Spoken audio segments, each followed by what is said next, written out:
So let's spend a moment talking about Conor McGregor. Do you know he was supposed to have his rematch, wasn't he, with Nathan Diaz, which was of course a no. There was absolutely no need for it really, because Nathan Diaz had already destroyed him once.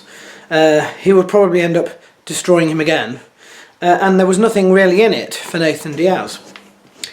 Having said that, he was still game for it, and they were going to put it on the big 200, which is coming up shortly. And then Conor McGregor said, sorry, I am too busy training to go and do my media commitments. The organisation didn't like that, and rightly so.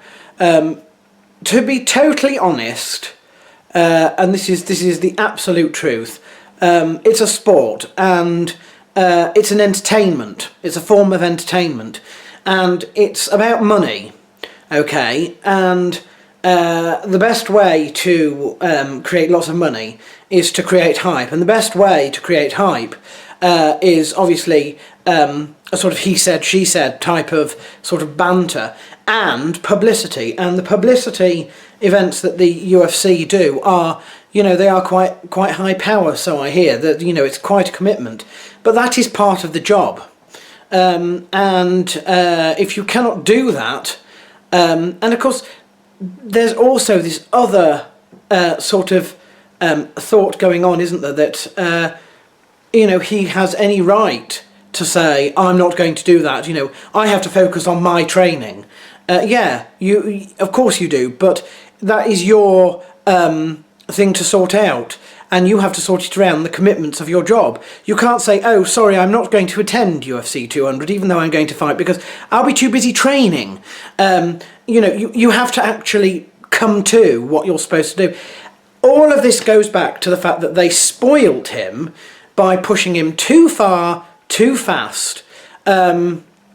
So they've taken him off the card, at least that's what I heard last time, and so he was jabbering on about, you know, retiring, or perhaps he was going to go and fight in purist boxing or whatever. You know, good luck to him. I basically, if he never fought again in the UFC, I would not care at all. I think there's two things that are wrong. I think the management have been so dreadful in what they have done with marketing him that this is sort of their comeuppance, really. And he's been so spoiled that is his attitude now. And it sucks. It absolutely sucks. You know, there's no way that, you know, he should get away with that. So, good on the institution for the way they've handled it, but they brought it on themselves. Perhaps if they had a more moral sense of what they were doing in the first place, this wouldn't have happened. They're thinking far too much about pure money, about pure capitalism, and it's impeding the sport. You know, I mean, Conor McGregor would obviously think that it's impeding the sport so much that he has to take himself away from training to do, you know, media things. And I accept that that's part of it. You know, I don't say, well, there's too much media, there's too much publicity. What I have exception to is the UFC favouring certain fighters because of their demographic and ethnicity, basically, and using that to break into other markets at the expense of other fighters that are on the roster that are hard-working, and breeding the type of character that is liable at some point to turn around and tell them to F off. You know, he's doing his own thing, blah, blah, blah, blah, blah. So that's how I feel about that, and we'll just have to see what developments occur. Let's move on to the fighters of the month for the cards in May. I wasn't around in May much to do my predictions video, so I do apologise for that. Where are we? The first one was a fight night. It was 87. And, you know, the main event, Alistair Overeem managed to conquer Andrei Arlovsky, and I thought he might. I did think he might. That came as little surprise to me, I'm afraid. The only person I want to give my fighter of the card award to here is Stefan Struve, and it's not just because he won very convincingly very early on. It's also because of what he has had to endure physically over the past, I don't know, maybe year, 2 years. Stefan Struve was on a high. He was going up, and then he had health issues, and he wanted to come back, and he had to, there was a lot of time off that he had to have, and it was a bit of a stalled start. And it's nice now to see that he's working his way back up. He's now back at the top of a fight night card, basically, and he's winning in stunning fashion. So congratulations to him. He will be my fighter of the card for that. The next one was UFC 198. I was very surprised at the results of this one. I didn't think Stipe would win, and I have to say I think it was more Fabricio Verdum making a mistake than it was Stipe being spectacular in the way that he won the championship at the heavyweight there. And whether he will be able to keep it, I don't think so personally, but there we are.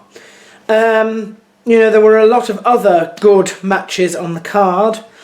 Two that stood out for me, and I don't know. I don't know who I want to give the fighter of the card award to here. I am stuck between Ronaldo Souza, who defeated Vita Belfort, and Vita is getting old, and Ronaldo is extremely, extremely good. So in one way that's no surprise, but it's worth mentioning. Then there's Damian Maia, who he gets a win over Matt Brown. Matt Brown is questionable at the best of times. Sometimes he's fantastic and he can go on winning streaks, and sometimes he's not so good. He's a little bit unreliable. It was a ground war, and it nearly went the whole distance. It was into the third round before Damian Maia won, but his groundwork is superior.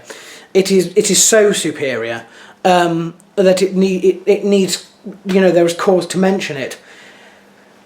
I think I'll go for Damian Maia as fighter of the card, but it was a tough choice between him and Ronaldo Souza. And the last card has only just taken place, and this was a Fight Night 88, and this one was an interesting one as well,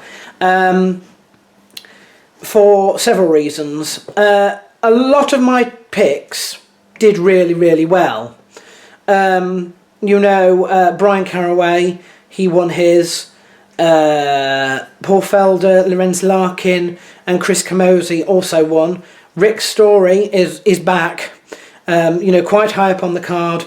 He won. A lot of these were decisions though. One surprise was that Renan Barrero failed to Jeremy Stevens. I haven't watched that match. I wonder if it's as accurate as it makes out here. But there we are. I don't know who to give my fighter of the card award to here. I could give it to Cody Garbrandt. He was the main event.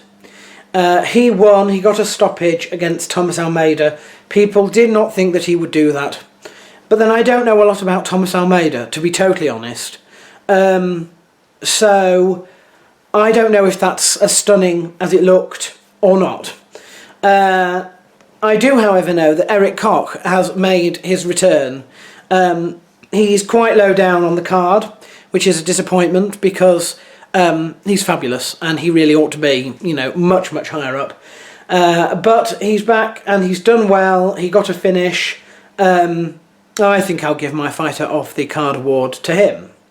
And that's it for this month. Again, apologies for the fact that I've been a little bit lacking in terms of the predictions video, but there we are. That's it. I shall return very shortly with more predictions, and of course another fighter of the card at the start of July.